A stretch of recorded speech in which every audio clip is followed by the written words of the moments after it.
Então, continuando aqui o exercício 4.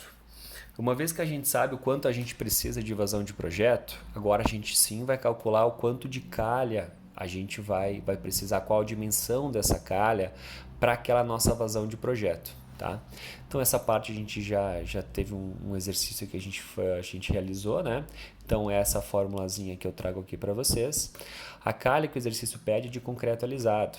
Tá? O mais comum para calhas de concreto alisado é que elas sejam retangulares. Nesse caso aqui, eu vou admitir que essa calha é quadrada, que ela tem dimensão A por A, e o que vai ter água dentro vai ser A por A sobre 2, sempre metade da altura. Tá? Isso aqui a gente vai arbitrar, tá bom? Poderia ser circular? Poderia, tá? Mas aqui a gente vai fazer esse exemplo ela sendo quadrada. Então aqui eu tenho as minhas variáveis, né? Deixa eu afastar um pouco aqui. Então eu vou ter o meu K, né, da minha fórmula básica lá em cima. Cadê você? A fórmula lá em cima. Então o meu K 60.000, constante não muda. A área molhada, eu vou ter A vezes A sobre 2. Então está aqui A vezes A sobre 2, é A ao quadrado sobre 2. O meu raio hidráulico, área molhada sobre o perímetro molhado. Então A ao quadrado por 2 dividido por 2A, que seria o meu perímetro molhado, né? Seria A mais A sobre 2 mais A sobre 2. Então, 2A. Essa divisão vai me resultar em A sobre 4. A inclinação, o problema me traz essa inclinação. Tá? Olha só, eu tenho aqui que a calha está inclinando 0,5% para lá, 0,5% para cá. Tá bom? Então a inclinação aqui para nós vai ser 0,5%. Divido por 100, encontro esse valor. E o Ni, que é o fator de rugosidade para concreto alisado, vocês vão encontrar na tabelinha da apostila de vocês, 0,012. Ok? Aplico os valores aqui, então, eu tenho 60.000 vezes as variáveis lá, né? Aplico na fórmula lá em cima. Só que, diferentemente do outro exercício que a gente fez, nesse caso, a gente não tem o tamanho da calha. A gente quer saber que tamanho de calha eu preciso para a vazão de projeto. E a vazão de projeto é quanto? 195. Então, eu igualo essa relação ao 195, né? E vou buscar encontrar o valor de A para ele. Simples assim. Tá? É claro que se a gente desenvolver essa equação, né, provavelmente uma equação de segundo grau, né, vamos usar a Bhaskara lá na frente e tudo mais, a gente pode resolver ela na calculadora científica de vocês, sem problema nenhum. Né? Ou outra sugestão também que eu vou dar é a gente vai chutando o valor de A até essa igualdade se confirmar. Tá? Então você começa lá com 5 centímetros de A, né? Calhas não vão ter metros de comprimento, né, gente? Vão ter centímetros.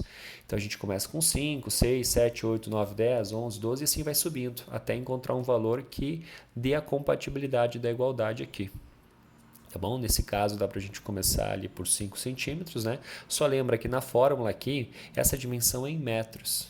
Né? Então se você vai chutar lá, sei lá, 10 centímetros, aqui você vai colocar 0,1. Né, nessa fórmula aqui, nesses dois pontos de A, tá? E vai ver o valor que dá, que fica mais próximo de 195. E eu fiz isso, tá? E no teste ali, eu encontrei que o 0,11, se eu não me engano, deu 194,8, tá? Vocês façam também para confirmar. Como eu havia arredondado lá a vazão de projeto para 195, mas o 194,8 atenderia, então eu permaneci assim, tá, gente? Então, eu encontrei aqui que a dimensão A para atender esse projeto deveria ser de aproximadamente aqui 0,11 metros para o valor de A, tá? Ou seria 11 centímetros.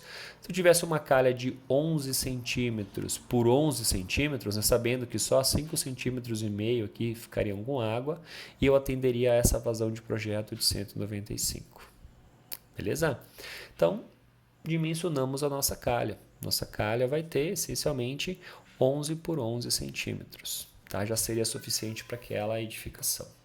Dimensionadas a calha, vamos dimensionar agora então os condutores verticais desse projeto. Né? Então, choveu lá no telhado, legal, a gente vai para os condutores verticais. Os 3 parâmetros que a gente precisa para os condutores verticais é a vazão, que aqui, nesse caso a gente vai usar a nossa vazão de projeto, né? E a altura da lâmina d'água na calha. Se a gente tem uma calha de 11 centímetros de altura total, só metade dela pode estar ocupada. Então, nossa calha vai ter de altura ali da lâmina d'água a 55 milímetros ou 5 centímetros e meio, né? e o comprimento e a altura do condutor vertical. No nosso caso aqui, desse exercício, a altura do nosso condutor vertical é 6 metros, ok? Então aqui daria 6 metros. Se estiverem ouvindo um choro de fundo aí, é a minha filha querendo dormir, tá bom? Então eu tenho os 3 parâmetros que eu preciso para os condutores verticais, estão aqui os 3, então eu entro lá no ábaco. Lembra, a gente entra primeiro com a vazão, e aí faz uma linha vertical e vê onde cruza o H e onde cruza o L e traça uma linha horizontal até o dimensionamento. Para esse caso aqui, vocês vão reparar que o ábaco não cruza nada, ou seja, não cruza nenhuma das linhas dos Hs e nenhuma das linhas do L aqui igual a 6 ou H igual a 55 milímetros, tá? Quando acontece isso, então, quer dizer que o mínimo, né, o diâmetro mínimo de condutor vertical nos atende, tá? Não é uma vazão tão grande assim de projeto. E o mínimo, de acordo com a apostila de vocês, que eu espero que vocês tenham lido, é 75 milímetros. Tá? Então, nossos condutores verticais vão ser de 75 milímetros. Com isso, dimensionamos então a calha e o condutor vertical. Vamos aos condutores horizontais, que a gente não havia dimensionado ainda. Tá? Notem no exercício que aqui eu já trouxe trechos para esses condutores horizontais. São aqueles condutores que vão estar lá no chão, lá no térreo, né, enterrados, captando a água dos condutores verticais. Então, olha aqui o trecho A, por exemplo, ele vai captar a água apenas desse condutor vertical. O trecho B, que é esse daqui, ele já tem que levar a vazão desse condutor mais desse. O trecho